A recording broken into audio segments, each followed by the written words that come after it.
Olá, estudantes! Sejam bem-vindos a mais um episódio do nosso canal. O nosso tema de hoje é sobre a Bíblia Sagrada.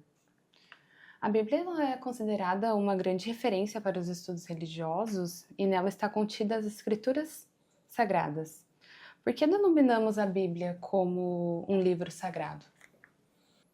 Então, olá a todos, sejam muito bem-vindos a mais um episódio aqui do canal Pizza Sofia.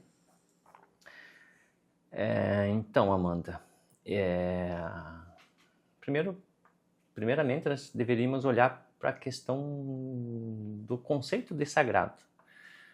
O sagrado é colocado como algo dedicado a Deus. Então, considerando esse conceito, claro, traz-se esse olhar do sagrado, né, que é algo dedicado a Deus. Claro que é uma construção de pessoas, mas é dedicado a Deus. E a gente pode considerá-la realmente sagrada? Sim, desde que quem estude esse livro sagrado põe em prática o que tem ali. É o transformar esse sagrado no divino. E como que eu faço isso? Eu pego a letra morta, que no caso a Bíblia, mesmo sendo algo sagrado, como foi colocado, ela é um livro como qualquer outro livro. No entanto, ela faz com que as práticas e os ensinamentos colocados ali, quando serem eles colocados na prática, vividos, aí eu trago esse sagrado e transformo ele em divino, nesse conceito do sagrado e divino. Então, até aproveitando, bem-vindo a todos ao nosso canal, a mais um episódio. E o que a Oracides colocou, a gente fala sobre o sagrado. Então, o sagrado é tudo que a gente dedica ao Senhor, se dedica ao divino, tudo que integra o ser, isso é sagrado. Então, qualquer livro, desde que você traga o ensinamento que está ali contido, estude ele agregue, ele se torna sagrado. Mas simplesmente pelo fato de estar ali parado, letra morta, ela não tem vida, não tem energia. Quem coloca a energia, quem coloca essa questão do sagrado é quem está com ela em mãos.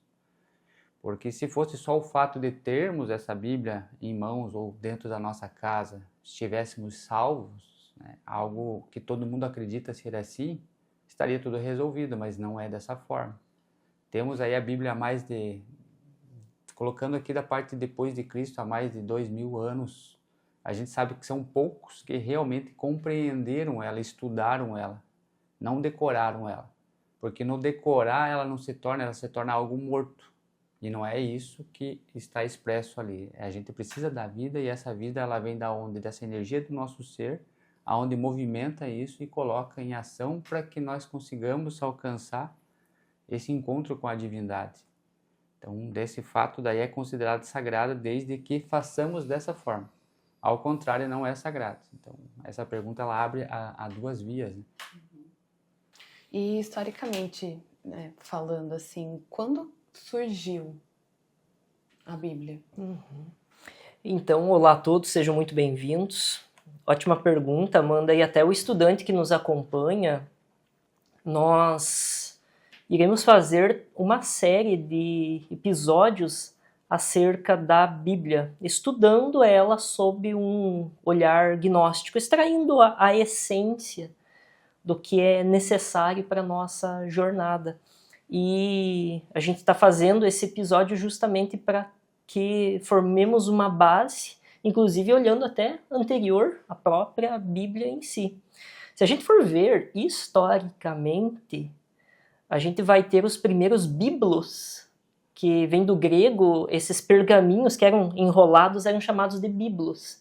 Daí que vem o nome posteriormente chamado de Bíblia, que também tem uma outra palavra que a gente vai ver da bibliografia, né? Então são palavras que bebem dessa fonte primordial. Então os primeiros biblos a gente vai ver por volta de 1500 antes de Cristo, que aí foi quando realmente escreveram as histórias, os épicos que lá houveram. Mas as tradições orais, se a gente for ver, ela é tão antiga quanto a própria humanidade. Porque se a gente pegar ali o início da Bíblia, a gente vai ver histórias que elas têm similaridades com outras mitologias ao redor do planeta, né? Então, demonstrando e percebendo que havia essa junção de histórias, dessas tradições orais das mais diversas regiões, até porque, se a gente pegar a região lá de Israel e aos arredores, a gente vai ver uma civilização muito rica culturalmente. Os sumérios, os babilônicos, os egípcios, civilizações muito antigas. Então, ela é tão antiga quanto a civilização humana através das suas tradições orais. Registros mesmos aí 1000 antes de Cristo.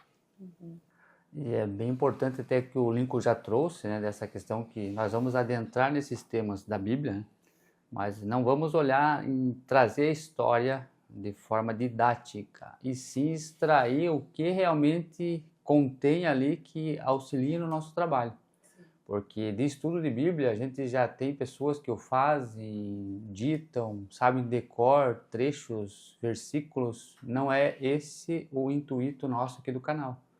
O nosso intuito é pegar a Bíblia, remeter toda essa história mitológica, até antes, como o Lincoln falou da Bíblia, até chegar à Bíblia, que é onde vem seres, né, já conscientes, trazendo toda essa história para que nós tenhamos um mapa, para que a gente consiga seguir esse mapa.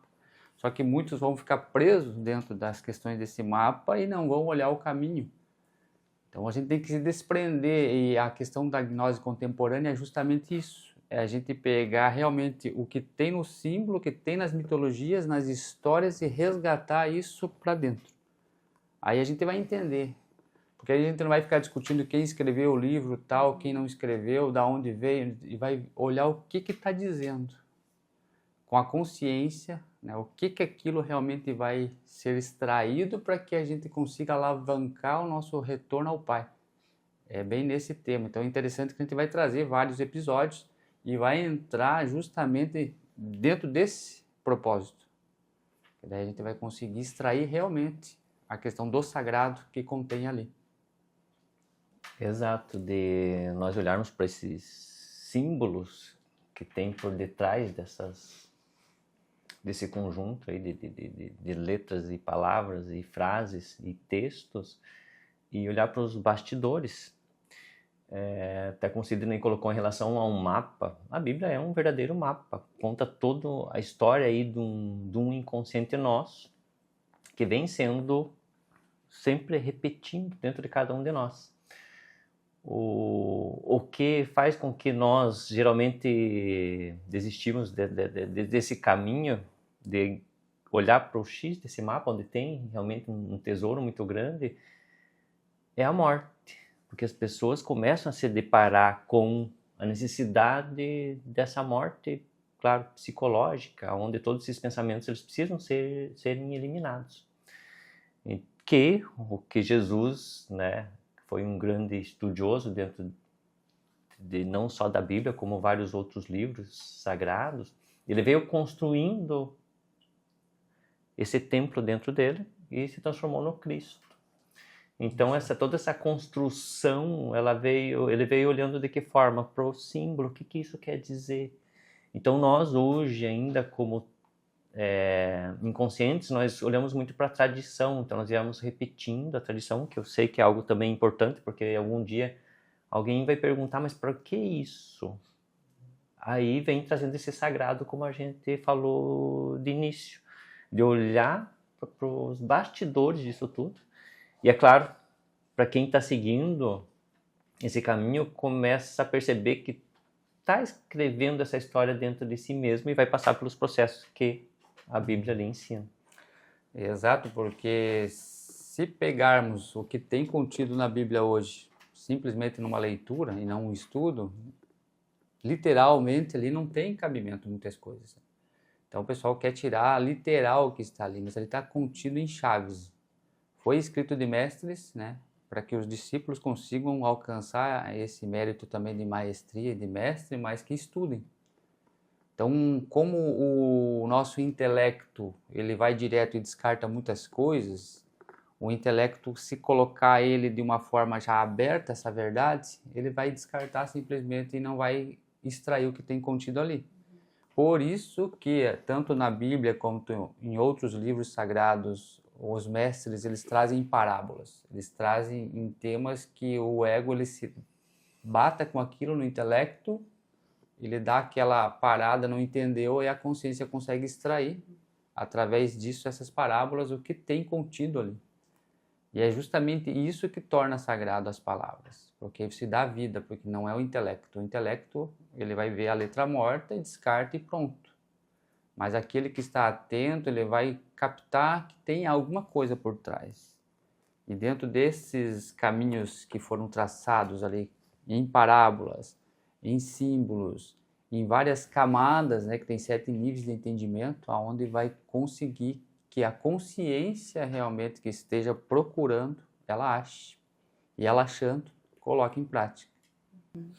Tanto que no livro Ancestralidade, quando eu escrevi acerca da Bíblia, uma frase que eu coloquei lá é que a Bíblia conta a nossa própria história, do Gênesis ao Apocalipse. Se a gente olha tão somente como histórias, é um primeiro nível de entendimento que a gente vai ter a respeito. Mas quando a gente começa a tecer essa comparação com a nossa própria história, aí a gente deixa de ter tão somente palavras, uma letra morta, e passa a trazer essas escrituras de maneira viva para a nossa história. Se a gente quer entender como que éramos em existências anteriores, a Bíblia ela nos ajuda muito nesse sentido. Se a gente quer entender o presente, a Bíblia conta, porque tem muitas histórias que hoje tão somente se repetem dentro desse processo da Bíblia, que é o nosso próprio processo. Por isso que mais tarde, até em outros episódios, a gente vai falar dessa progressão do Antigo Testamento, Novo Testamento e outros escritos adiante, porque é uma progressão daqueles que compreenderam essas escrituras e foram galgando outros patamares mais internos. Isso é bem importante, né, que a gente traga a questão assim, da Bíblia. Tem gente que defende a Bíblia, que a Bíblia está aqui, se mexer com a Bíblia, ele já começa a ter o que? Dentro dele uma reação, né? Porque ele está depositando algo no livro, mas não é no livro. Aquele que entendeu, se pegar a Bíblia, queimar a Bíblia, se jogar a Bíblia, ele sabe que o que está ali ele já resgatou. Então a gente tem que ter essa ideia de que não é ali que está contido o sagrado, né? Na primeira pergunta que você efetuou. É no que está contido, e você extraindo aquilo, a Bíblia passa a ser você mesmo. Porque aí você vai ter toda essa história aqui dentro registrada. Ali é só para você relembrar os pormenores que você já vem passando, de existência em existência, o que você já esqueceu, todos os códigos estão contidos ali, que aí você conscientemente vai resgatando e colocando isso em prática. Então você deixa de defender tudo que é questão de imagens, questão de Bíblia, isso no físico, na matéria, porque você conseguindo captar isso e trazendo para dentro, isso nunca mais vai morrer. Algo também que é válido nós colocarmos aqui, né, até como o Lincoln colocou do Gênesis ao Apocalipse, que é algo que a gente vive dentro de nós, que está dentro desse nosso genoma aí, tá? Toda essa história.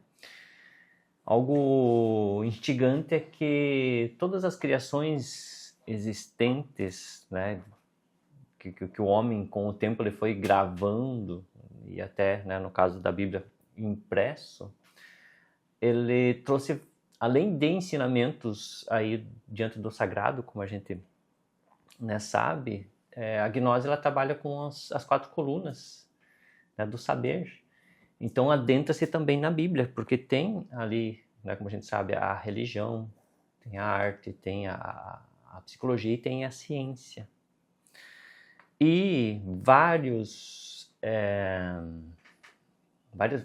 pessoas assim que adentraram em estudos mais profundos dentro da Bíblia, inclusive eles trouxeram algo, inclusive para a ciência, né, como é um desses pilares. E um deles, até nós tratamos disso correlacionando Isaac Newton. Então é algo que me instigou quando eu comecei a estudar sobre as leis, é que ele tinha, né, essa profecia, como já foi falado também em outros episódios, que o mundo ele vai findar em 2060. Claro, ali tem toda uma questão ali de que ele coloca que pode ser tanto antes quanto depois. Mas diante disso eu fui pesquisar sobre a vida dele e o interessante é que ele era um estudioso, ele estudava a Bíblia, porque ele tirou essa profecia baseada no livro de Daniel. Eu falei, mas se alguém trouxe essa profecia com base nisso, é alguém que estudava, né, a Bíblia.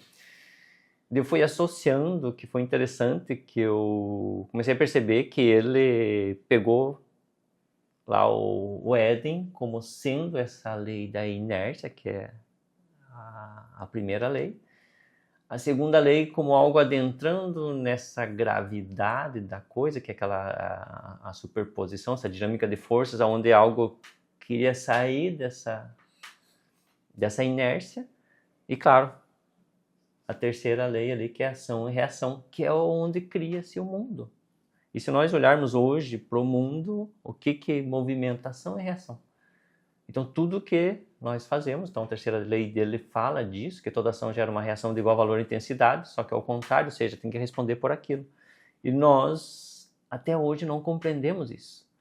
Porque se nós realmente tivéssemos compreendido, a gente não estaria cometendo os mesmos erros. Então, a gente sempre está batendo nessa mesma tecla. Porque como você trouxe ali, né, sobre a questão da morte, que a Bíblia vem trazendo todo esse caminho também, para o pensamento é muito mais fácil ele ficar nessa questão do intelecto, né? Porque daí ele se camufla ali e não sai daquilo. E começa a gerar mais conflitos ainda, né? Porque não está realmente extraindo todo esse real. Isso é bem colocado o que você citou, porque o intelecto, o que ele vai fazer? Ele vai pegar um livro, né, que foi colocado pelos mestres para nós percebermos, olharmos, né, com atenção e consciência o caminho, mas como ele não tem essa capacidade, ele fica no intelecto, ele vai começar a criar religiões, vai criar vertentes, vai criar derivações, e em vez de levar ele para a conexão com essa divindade, vai extraviar ele. E é o que acontece se a gente pegar desde que a gente tinha o Novo Testamento, e antes até, mas pegando do Novo Testamento, quantas vertentes saíram do cristianismo? Isso tudo porque o intelecto, em vez de ele sintetizar, ele faz o que? Ele deriva, ele vai abrindo mais e vai buscando evasivas e vai se perdendo. Então é esse o contexto de nós estarmos aqui falando sobre, né, a questão do livro sagrado, porque a gente comece a não olhar externamente, comece a trazer isso para sintetizar e voltar a essa origem. É esse o propósito. Senão ficamos no intelecto, e o intelecto ele vai querer achar sempre lacunas para fugir disso. E é interessante essa questão que você trouxe da teoria, porque isso acaba agregando mais coisas que a pessoa começa até ela mesma se perder nas próprias questões que elas vêm trazendo, né? Que uma hora não vai conseguir sustentar sem a prática, que ela não vai ter ido direto ali nessa questão da causa, né? Para ver todo esses ensinamentos que, querendo ou não, ainda está querendo passar alguma coisa, né? Mas ainda está numa linguagem intelectual ali. Sim, e de alguma forma isso pode, posteriormente, a pessoa se encaminhar para um ateísmo, que é o atel, nesse sentido. Uhum. E vocês trouxeram ali sobre outros livros sagrados. Existiam livros sagrados antes da Bíblia? Sim, existia. A gente pode citar alguns aqui. Então tem o Tripitaka, tem o Bhagavad Gita, o Talmud. Então tem livros aí que tinham uma construção já muito profunda em relação a isso. Inclusive, vários personagens da Bíblia, eles beberam de algumas fontes. Claro, extraíram, né, e aí trouxeram coisas novas. Até se você for pesquisar na cultura babilônica, você vai ver o épico de Gilgamesh, que fala sobre um dilúvio. E ainda dentro dessa cultura babilônica, sumérica, você vai ver o Enuma Elish, que ele fala dessa epopeia da criação.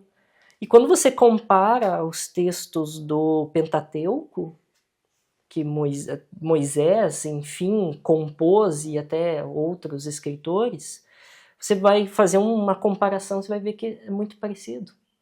Justamente por aquilo que foi citado anteriormente, até mesmo desses sincretismos regionais que ocorriam dessas histórias, até como foi mencionado agora há pouco.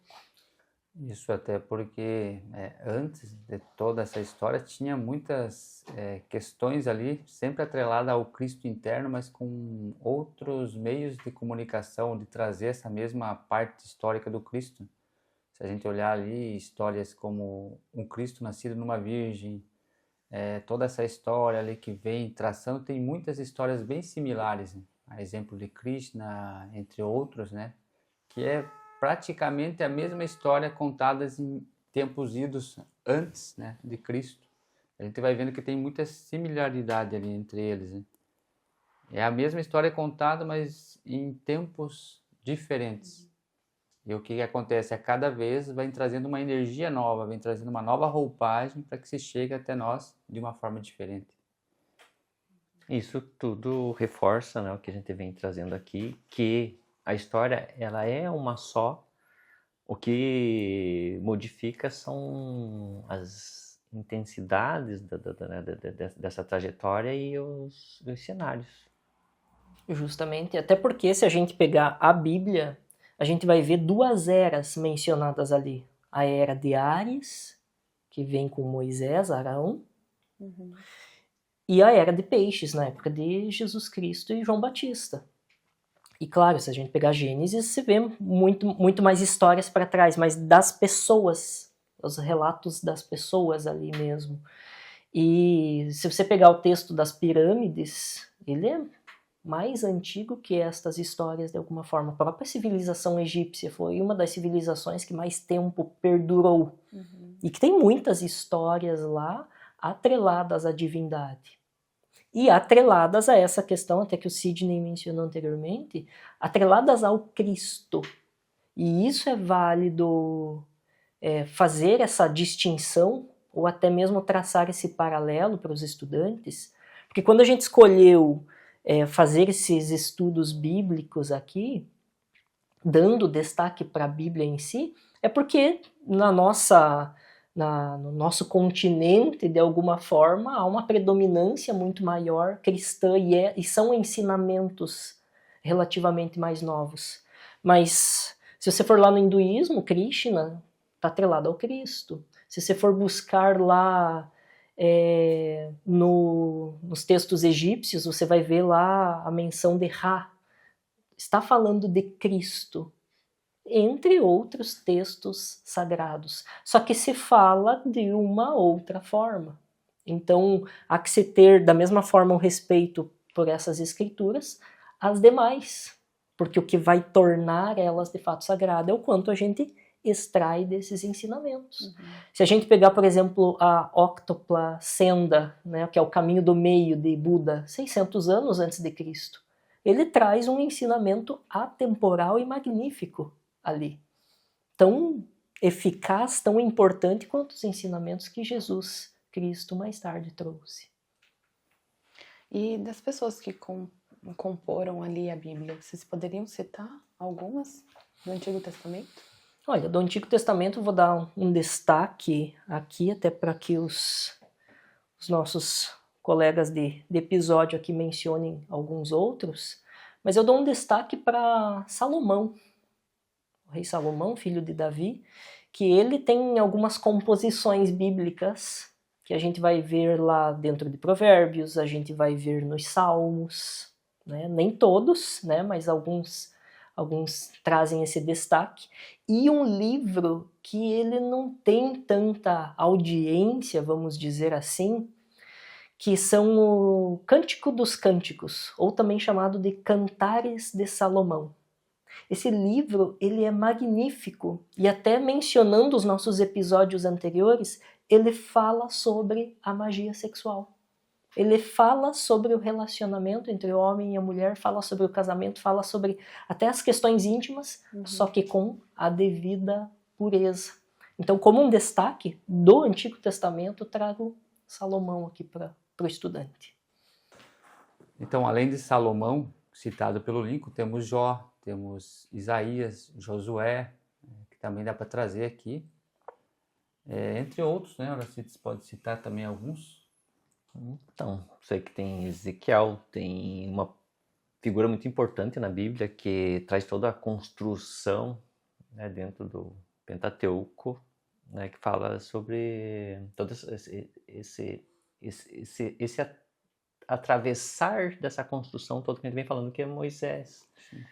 Então ele, né, dentro da Bíblia ali, ele traz toda uma estrutura que até hoje, né, nós de alguma forma aí não conseguimos nos aprofundar dentro de tudo aquilo que ele colocou ali. Mas é esse mesmo ensinamento que inclusive no Novo Testamento é colocado, né, de todo esse aprendizado dentro de uma escravidão, de um aprendizado, e depois de você deixar tudo isso para trás para que você sintetize. Você tem que fazer esse êxodo, tem que cruzar esse mar, chegar nesse deserto, para que você consiga alcançar esse tesouro aí, que é algo divino. E a gente pode considerar essas pessoas despertas? Olha, dá para pegar como exemplo o último que foi citado, que é Moisés, que ele tinha todo um trabalho interno. E se nós formos analisar toda essa história de Moisés e essa libertação dessas 12 tribos de Israel que saem do Egito e retornam para a chamada Terra Santa, volta para a questão dos nossos estudos. Olhemos isso internamente, que são essas 12 partes internas, mais uma que é essa do Cristo, que nós precisamos santificar, nós precisamos levar para uma Terra Santa que é o próprio ser. É essa a jornada de Moisés. E ele é citado em algum momento pelo próprio Jesus Cristo, quando ele fala assim como Moisés levantou, né, a vara no deserto, né, porque ele está falando das iniciações de Moisés. Da mesma forma que ele não chegou na Terra Prometida, porque ele não terminou todas as iniciações dele. Então, sim, ele era desperto, ele fez todo um trabalho interno nesses 40 anos que são bem simbólicos, porque falam de todo esse trabalho de autoconhecimento, em busca da autorrealização íntima do ser, de libertar esse povo. O que é libertar esse povo senão eliminar esses pensamentos? Né? Adentrar numa questão de leis. O próprio Moisés, em sua época, ele codificou 612, depois ele colocou mais uma, são 613 leis, né, que depois eles são de alguma forma resumidos nos 10 mandamentos, né, e que Jesus Cristo ainda depois renova, colocando apenas um. Então você vê essa própria construção crística de um grande homem desperto. E isso que é interessante, né? Como o Lincoln trouxe, bem colocado, porque muitos vão se aprender quem escreveu, quem não escreveu, e não olham a história e não olham o que está contido ali. Porque quando eu olho esse Moisés como sendo eu mesmo, 40 anos no deserto, atravessando com todo esse povo, quem é esse povo? Quem é o Moisés? Quem levanta essa serpente, se não eu mesmo? Aí você começa a pegar todas as histórias, como a gente falou. Além desses, tem outros, né? Tem até Jeremias, Jó. Jó tem uma história ali que, se você pegar Jó, todas as provas que Jó passou são provas internas que temos que passar, aonde seremos despidos de todas as questões financeiras, família, saúde, até chegar ao cerne de tudo isso, que é essa questão de se unir com o interno, nosso ser real. E para isso não tem que ter apego a nada. Então, quando se passa por provas similares à de Jó, a gente sabe que é um caminho fino, estreito e difícil. E, com certeza, se quisermos alcançar um mérito de maestria, teremos que fazer esse caminho também. Então, olhem todos esses profetas que vieram, eles fizeram caminhos e deixaram a história escrita por outros ou por eles mesmos, né? Para que nós consigamos olhar isso, pegar, extrair o que tem ali e fazer o nosso trabalho da mesma forma que eles o fizeram.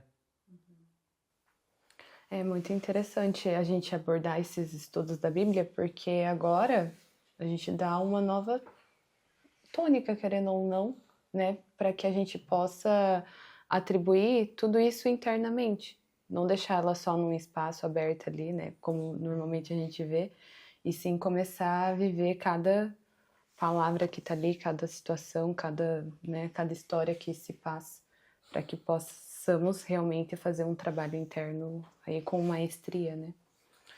Então, por hoje a gente finaliza. Agradeço a vocês por mais esse episódio. Não deixe de curtir o nosso canal aqui no YouTube. Siga a gente no Instagram, nos acompanhe pelo Spotify. Paz Inverencial e até a próxima. Paz Inverencial. Aproveito, inclusive, para mencionar aqui no final o nosso site, Gnose Contemporânea, para que os estudantes possam acessar. Lá tem os nossos conteúdos, tem artigos dos estudantes também que escrevem lá, um conteúdo atualizado, até de eventos que a gente tem. Agradecemos esses estudos conjuntos e até a próxima. Paz Inverencial, mais uma vez. Paz Inverencial e até a próxima. Paz Inverencial e até a próxima.